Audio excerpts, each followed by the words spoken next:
Bonsoir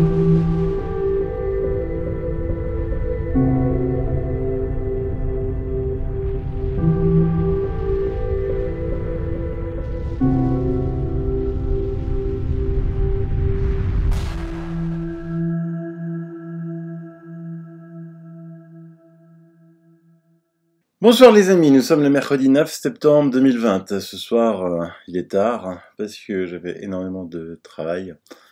Et le soir, quand j'avais tout fini, j'aime bien un petit peu commencer à lire vos emails de la journée que vous m'envoyez, sont tellement nombreux.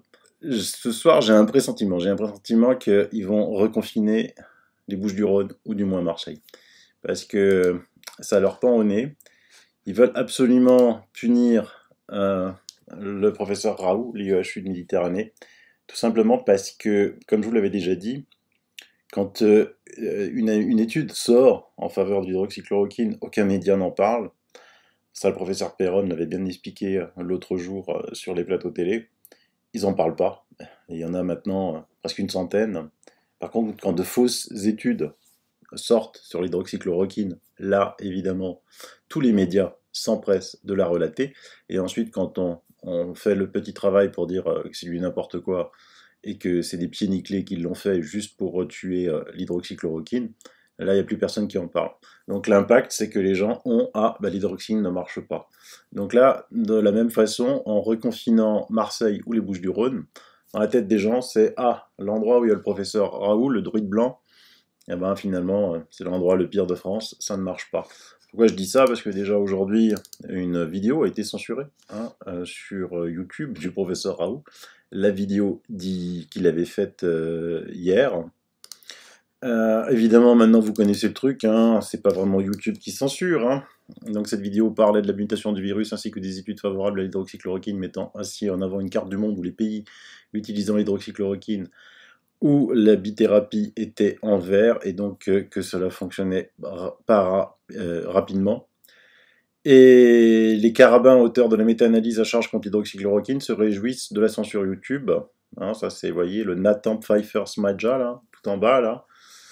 C'est lui qui fait responsable des fausses analyses, et regardez ce qu'ils disent. La meilleure nouvelle de la semaine sur le front de la désinformation, la vidéo de l'UHU de Raoult supprimée par YouTube. Il rejoint à juste titre ce groupe rare de complotistes forcenés comme Crèvecoeur et Trotta, qui ont leurs vidéos retirées par YouTube. En fait, pourquoi elles sont retirées par YouTube? Parce que ces mecs-là, lui et ses copains, les signalent en masse, comme ma dernière, ils l'ont signalé en masse pour usurpation d'identité, parce qu'ils ne savent plus quoi dire, ils ne savent plus quoi faire.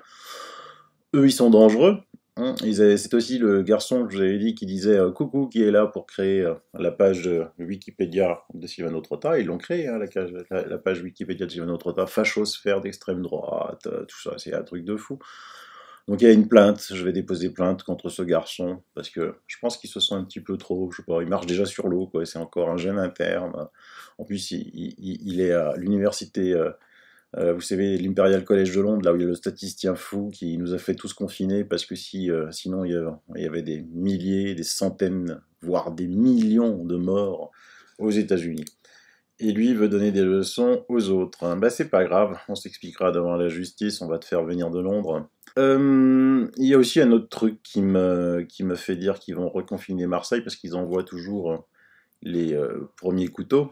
Et cette news qui paraît par exemple dans la Provence, hier, coronavirus, les admissions en réanimation en forte hausse dans la région, des Bouches-du-Rhône donc, en 3 jours, le nombre de malades admis a augmenté de 20%. Ah, c'est énorme, 20%. Ouais, mais 20%.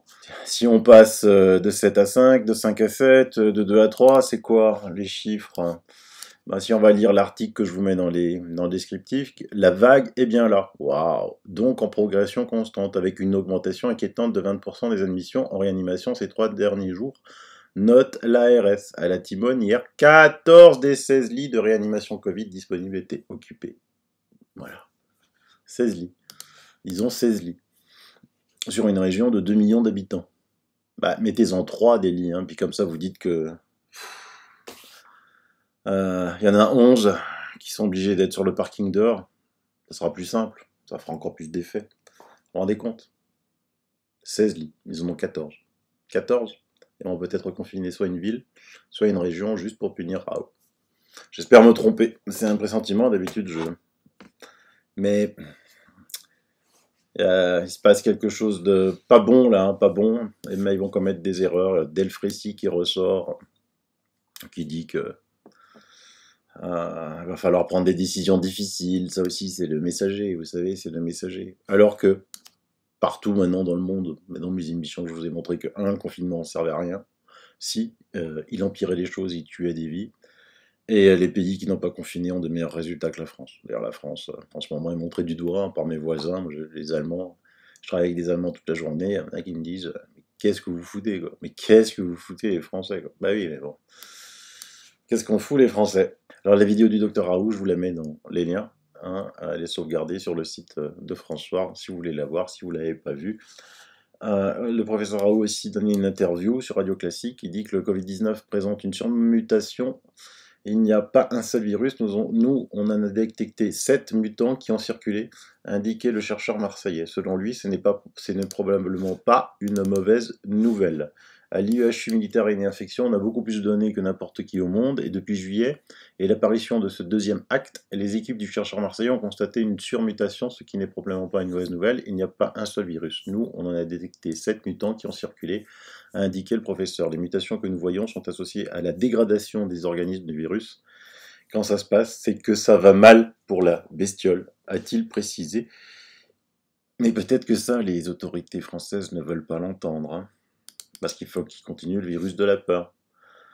Et alors que fin août, le ministre de la Santé, Olivier Véran, comme si lui savait quelque chose, avait déclaré que rien ne permettait de prouver une mutation du virus, il suffit d'aller à l'IUHU de Marseille où les autres équipes aussi ont étudié ce que je raconte maintenant quand même depuis le mois de juin. Je peux comprendre l'espoir nourri par certains experts d'un virus moins dangereux, mais aucun argument scientifique. Voilà.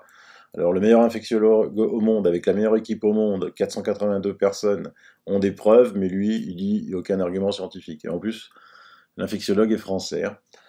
Et professeur Raoult dit, interrogé sur la dégradation de la situation sanitaire à Marseille, le spécialiste a balayé toute situation dramatique. Il y a toujours des gens au bord de la crise de nerfs, mais on n'est ni désespéré ni affolé. Pour moi, la situation n'est pas dramatique, mais la définition du drame n'est pas la même pour tout le monde. Il a cependant concédé qu'il y avait des problèmes de réorganisation à résoudre. Donc, c'est assez terrible. C'est vraiment assez terrible ce qui se passe. Ils n'ont pas compris qu'ils ont perdu. Et donc, ils veulent continuer. Les tests, pourquoi les gens vont se tester? J'en sais rien, je l'ai déjà dit dans plusieurs émissions. Parce que franchement, vous allez vous tester. Et si vous n'avez rien, pourquoi vous allez vous tester? Pour savoir que vous êtes négatif. Vous êtes d'accord, mais vous rentrez chez vous, vous pouvez choper le Covid. Demain, vous pouvez choper le Covid. Vous allez tester tous les jours, toutes les heures, pour savoir si vous l'avez ou vous l'avez pas. Attendez d'être malade. Et de toute façon, même si vous êtes positif, qu'est-ce qui va vous arriver? On va vous dire de rester chez vous et de prendre du Doliprane. Donc, à quoi ça sert? Acheter une boîte de Doliprane. Hein, comme ça, vous l'avez déjà. Et franchement, parce qu'ils augmentent le nombre de gens testés, et ça en devient ridicule. D'ailleurs, ils vont faire encore un test, là, sur des tests encore plus rapides, des antigéniques. Mais on va toujours vous mettre un truc à 2 mm du cerveau. On veut toujours pas valider les tests salivaires qui sont plus sûrs et plus rapides, et puis moins embêtants, surtout pour les jeunes. En plus, ils disent, on ignore encore son degré de fiabilité. Il y a là, ben déjà l'autre. Alors, il dit que l'un des meilleurs est le RT-PCR.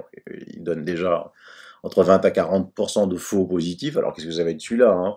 Je vous emmène avec mon ami Richard. Richard, je t'ai pas appelé. Je t'appelle demain. Sans faute. Hein. Richard qui est en Hollande. Je vous rappelle que Richard Boundry est un ancien présentateur de France Télévisions et de TV5. Un journaliste comme on les aime, il fait sur la minute de Ricardo, hein, voilà. Et donc je vais faire une émission avec lui parce que il est génial. Alors ici aux Pays-Bas, inutile de vous le dire, pas de masque. Le gouvernement s'y est toujours fortement opposé. En France, on vous dit d'observer une quarantaine quand on va sur place et que l'on vient de Belgique, quasi obligatoire, vous le savez, par la route. Évidemment, c'est faux. J'en suis l'exemple parfait, j'ai bravé tous les interdits qui n'existent bien sûr pas. Évidemment faux comme les 3/4 des informations qui circulent actuellement sur le sujet autour du Covid en France et véhiculées par cette presse française véritablement à gerber. Mais on comprend mieux finalement pourquoi on vous dissuade de venir ici aux Pays-Bas, dans ces pays d'Europe du Nord qui sont non alignés sur la politique mortifère menée en France, en Belgique ou encore en Espagne. Des pays, si vous y alliez, qui vous donneraient sûrement encore plus l'envie de vous révolter. Il faut dire que ici, l'économie fonctionne à plein régime, que les magasins sont ouverts, que les hôtels et restaurants sont tous là aussi ouverts, que les gens circulent librement. Les Pays-Bas ont beau être, vous le savez, un petit pays, c'est l'un des principaux acteurs économiques dans le monde, 16 millions d'habitants, 6,9% de chômage seulement et 1% d'inflation. Comme pour la majorité des pays d'Europe du Nord, les Pays-Bas bénéficient, vous le savez, d'avantages sociaux très importants et surtout, je dirais, d'un respect strict des libertés individuelles. Oui, la liberté individuelle ici n'est pas bafouée. En ville comme à la campagne, règne, vous le voyez, une douceur de vivre dans ce pays construit par des commerçants et des navigateurs. Merci donc à tous ces pays de rester des îlots préservés, loin de la globalisation, de la mondialisation et de ne pas tomber, comme disait ma grand-mère, dans ce délire paranoïaque, cette dialectique sordide du maître et de l'esclave. Quelle claque ces pays nous donnent, hein. Quand je pense que chez nous, sur les plateaux télé, on parle encore des phénomènes sociologiques, des anti-masques, qui sait, mais ils sont bizarres. Mais attends, mais allez voir dans d'autres pays, il n'y a pas de masque. Réveillez-vous, les journalistes, au lieu d'aller chercher des poux, là où il n'y en a pas. En Belgique, 70, c'est-à-dire 70 médecins demandent l'abolition du masque pour les enseignants et les enfants. On va plus loin. Pour les enseignants, le port du masque en permanence pourrait être dangereux. Le port permanent du masque par les enseignants pourrait provoquer chez eux de graves problèmes au larynx. C'est ce qu'affirme le professeur Dessutter, larynxologue aux cliniques universitaires Saint-Luc de Bruxelles. Je vous laisse tous ces articles à lire, hein, parce qu'il n'y a que chez nous qu'on pense que bon, non, le masque est sans danger. Je ne sais pas combien d'émissions j'ai fait sur le danger du masque. Surtout le masque qu'on n'arrête pas de toucher dans tous les sens. Le masque que l'on ne jette pas, que l'on garde pendant 3 jours dans sa poche. Non, réveillez-vous les journalistes, réveillez-vous. Un abonné m'a pris cette photo sur le mur d'affichage d'un cabinet médical. L'épidémie de Covid-19 est terminée, nous sommes désormais dans une situation d'endémie qui va perdurer. N'ayez pas peur, vous ne risquez désormais rien de plus qu'avec les grippes ou les rhumes à autres coronavirus. Dans ce cabinet médical, vous êtes libre de porter ou non un masque. Si le médecin constate que vous en portez un, il vous demandera si vous souhaitez que lui-même en porte un pendant la consultation. Dans le cas contraire, la consultation se déroulera normalement à visage démasqué. Lavez-vous les mains, c'est la mesure la plus efficace pour lutter contre les virus. La télévision se charge par ailleurs de vous laver le cerveau, c'est excellent. C'est excellent. De plus en plus de gens se lèvent, ils vont se lever de plus en plus. Alors, moi, je reçois de plus en plus de lettres de professeurs, d'instituteurs. Je vous en lis une là, parce que je lui ai promis. Je m'appelle Gilles. Je suis tes vidéos depuis le début de la pandémie. Je te remercie du fond du cœur pour ton travail d'éclairage. Je ne pensais pas qu'un jour j'allais ressentir le besoin de t'écrire, mais si jamais tu juges mon témoignage utile, il pourra peut-être motiver d'autres collègues profs à sortir de leur silence assourdissant qui me sidère. Je t'écris donc surtout parce que j'ai envie de lancer un appel à tous ces collègues encore tapis dans un coin. Je suis enseignant d'allemand dans une grande cité scolaire avec un collège, lycée, prépa, l'antichambre des grandes écoles qui vont joyeusement conditionner notre jeunesse pour en faire la future élite bien pensante. Je suis au lycée. Voilà comment ma rentrée s'est passée. À la grand-messe de la pré-rentrée, où les 300 collègues sont tous réunis face à la direction, j'étais le seul, absolument le seul, être humain à ne pas porter de masque. Tous mes collègues arboraient leur masque remonté jusqu'au nez, comme si c'était la chose la plus normale du monde. Le proviseur a bien évidemment évoqué le contexte particulier de la rentrée, en nous servant la soupe éternelle du grand méchant virus dont on saurait encore si peu de choses, avec lequel il faut apprendre à vivre en respectant les règles, les gestes barrières, blablabla. Chaque intervenant parlait grâce à un micro et enlevait son masque pour prendre la parole. Ensuite, il passait le micro à l'intervenant suivant, à condition que celui-ci se désinfecte soigneusement les mains au gel. Par contre, aucun de ces joyeux drilles ne semblait effrayé à l'idée de se coller le micro sous les lèvres pour étaler sur son visage les postillons de l'orateur précédent. Va comprendre. Effectivement, ça, c'est très drôle. C'est aussi quelque chose que je n'arrive pas à comprendre. Hein. Et comme les policiers masqués, là, avec les masques, et puis ils se passaient la bouteille d'eau. C'est délirant. Dès cette réunion, j'ai remarqué et senti les regards indéfinissables de mes collègues lorsqu'ils me voyaient sans masque, incompréhension, indignation, peur, reproche, admiration tacite. Je dois avouer qu'un malaise grandissait en moi. Tout d'un coup, je me rendais compte que j'étais vraiment seul. Comme l'a si bien dit une personne dans une de tes vidéos partagées, tout le monde porte le masque parce que tout le monde porte le masque. Le fait que je n'en portais pas n'a vraiment encouragé personne à faire de même. J'ai donc continué à ne pas porter de masque, y compris en cours. À part les regards étranges de mes collègues, comment interpréter l'air d'un visage à moitié dissimulé, les cours se passaient sans anicroche et sans remarque de la part des élèves qui, eux, ont l'air de simplement supporter puisqu'il le faut, habitués à suivre les injonctions des adultes censés mieux savoir qu'eux. Seulement 3 élèves, toutes classes confondues, avaient baissé leur masque pour finir par l'enlever complètement, vu mon indifférence. Par contre, ce qui m'inquiète réellement est le manque de joie de la plupart des élèves, constat largement partagé par les collègues avec qui j'ai évoqué le fait. D'un côté, c'est agréable puisque les bavardages ont plus ou moins cessé, mais l'ambiance en est d'autant plus plombée. Cela me rend triste de voir toute une génération désenchantée sur la base d'un énorme mensonge. Bien évidemment, je suis bien au courant qu'en refusant le port de la muselière, je m'inscris totalement en porte-à-faux avec le protocole sanitaire imposé par l'éducation nationale et je suis un peu dans le flou à propos de ce que je risque. En tout cas, tout se passait bien jusqu'au soir où j'ai partagé l'article d'Ariane Biléran, dont tu nous avais lu un extrait dans ton émission. Je l'ai partagé sur un réseau social interne à la cité scolaire où mes chers collègues se surpassent en créativité pour faire cours en veillant à ne surtout pas transgresser les dispositions du protocole sanitaire. Certains d'ailleurs ne se sentent pas assez protégés par ce protocole et s'empressent de trouver des solutions encore plus contraignantes. Sincèrement, je les aime bien mes collègues, mais à voir cela, j'ai juste envie de pleurer. Voilà ce qu'ils proposent.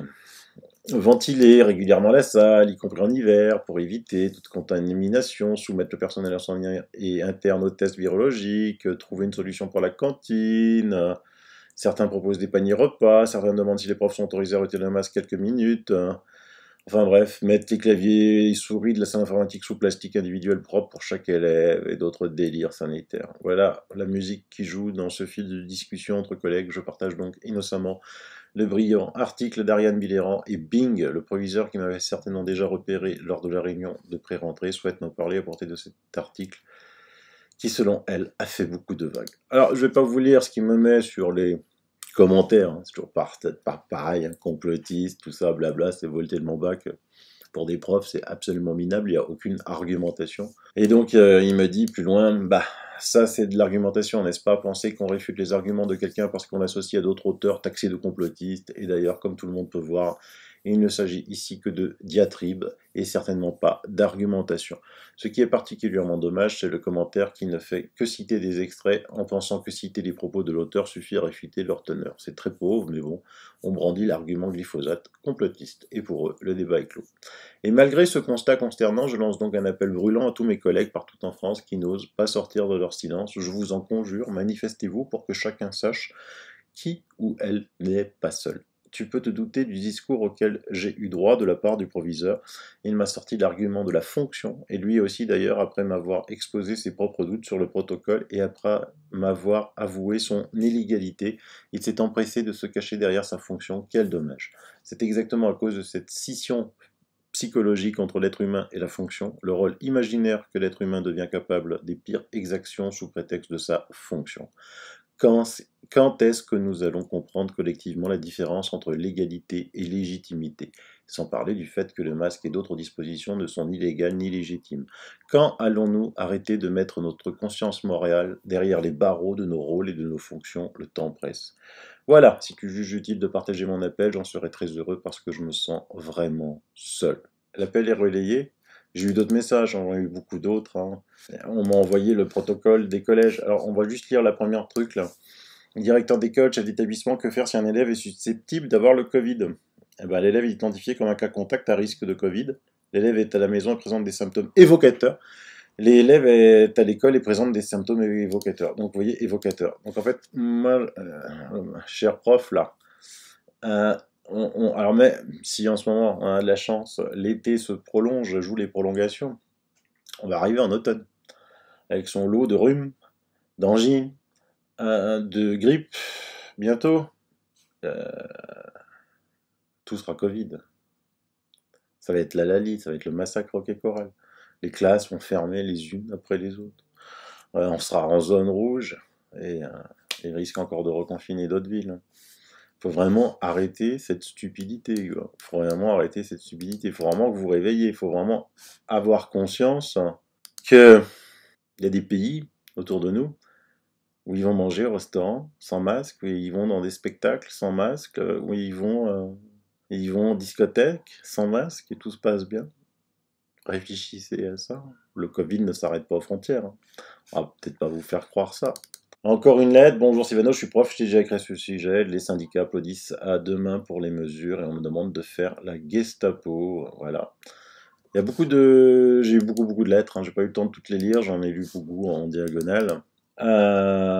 J'ai aussi reçu un email qu'on a reçu de la ville de Puteaux. Les services enfants éducation jeunesse sollicitent le renfort d'agents pour la surveillance des cantines en école maternelle et élémentaire. Vous lisez bien. Ils veulent des vigiles pour veiller au respect des règles de sécurité. Ce monde est fou, on en devient là. Allez, je vous laisse pour ce soir. Il va falloir que l'on trouve maintenant d'autres formes de réponse à ce genre d'ineptie.